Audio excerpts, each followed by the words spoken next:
Here's the first thing is we parents need a template. What's a roadmap? What does empathy look like? The first thing is we do know that we can cultivate it. It is teachable and it is never too late.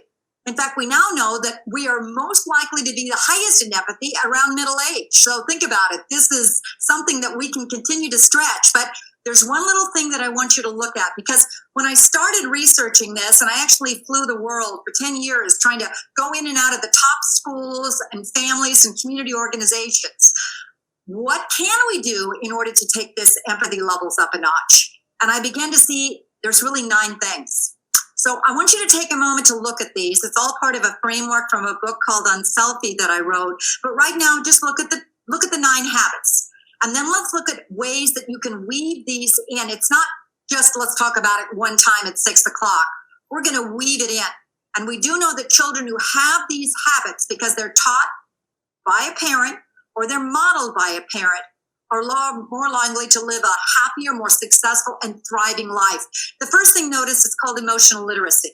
Kids need to be able to read the emotions off of somebody else's face. They need to be able to hear the voice tone. Oh, dad sounds upset, or she looks really frustrated.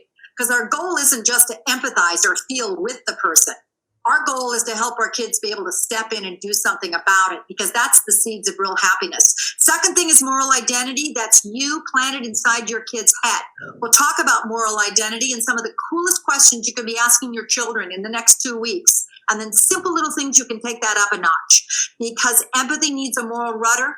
Character is in dismal state across the country right now. Let's tune it up on our kids. They're our future. Third one is perspective taking. Teachers would say, yes, that's what we want. That's a kid who can step into the other person's shoes, not to agree, but try to understand where the other person's coming from. Why is that such a big deal? Harvard says that's the top employability factor right now, perspective taking. I just came from the Middle East prior to the pandemic. The Global Economic Summit voted perspective taking and empathy as the 2 core skills that are needed for the 21st century. And it's teachable. Fourth is moral imagination. That's journeying into another world through a book, through a film, through an image. The right ones activate empathy, or the wrong ones can diminish it. Self-regulation. If you were to say, what does every kid right now need because of COVID? They need to be able to reduce that stress level, because as stress rises, empathy needs to be dialed down. I think the coolest thing every one of us do in our own homes is find one simple little way to help our kids learn to self-regulate or manage stress. If we do it together, we'll raise healthier, happier, more mentally content kids.